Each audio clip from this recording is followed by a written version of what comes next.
Bon, Guillaume, qu'est-ce que tu veux faire comme sport? J'ai vu ton livret, tu es nul en sport. À partir de maintenant, je veux que tous les samedis, tu fasses du sport.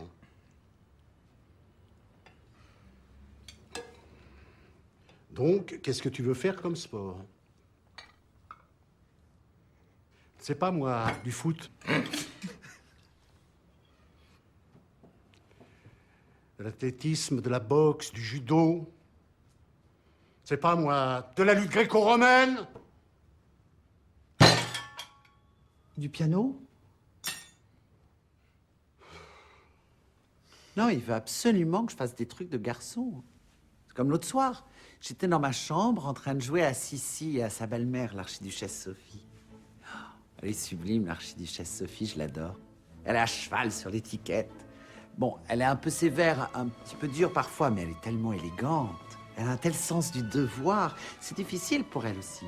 Enfin bref, j'étais dans l'antichambre de Sissi, en pleine audience privée. Mon enfant, il faut que je te parle. Comtesse Esterhazy, laissez-nous, je vous prie.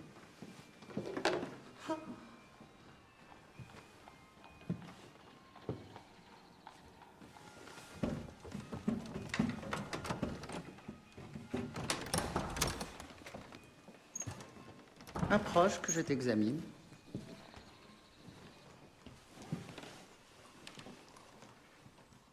Je te trouve une très mauvaise mine. Tu es pâle, tu es verte. Tu devrais prendre l'air, faire du cheval. Oh, ma mère, je veux quitter Vienne et la cour.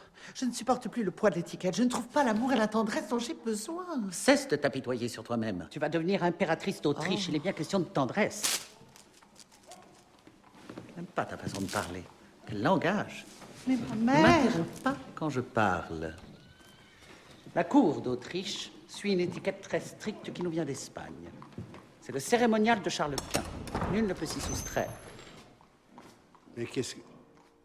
Je suis en pleine audience privée, bordel! Oh, mon papilly, emmène-moi dans la forêt. Mais qu'est-ce que tu fous? C'est quoi, ça? Quoi, ça? Oui, ça. Bah, ça, c'est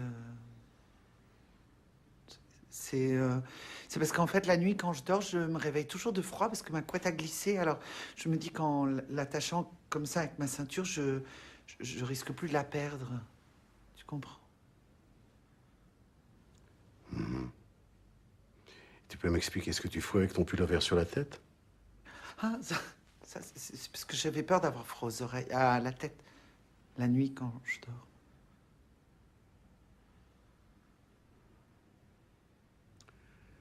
Bon, enlève-moi tout ça, mets-toi en pyjama et moi je vais augmenter le chauffage.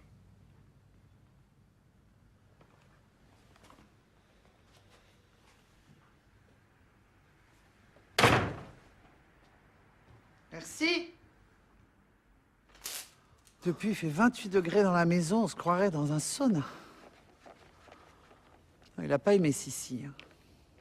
Il a tellement pas aimé que l'année d'après, je me suis retrouvée dans une pension que de garçons, chez les frères des écoles chrétiennes.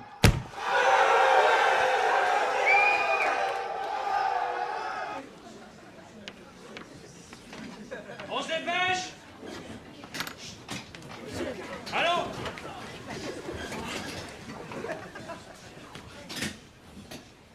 Bien!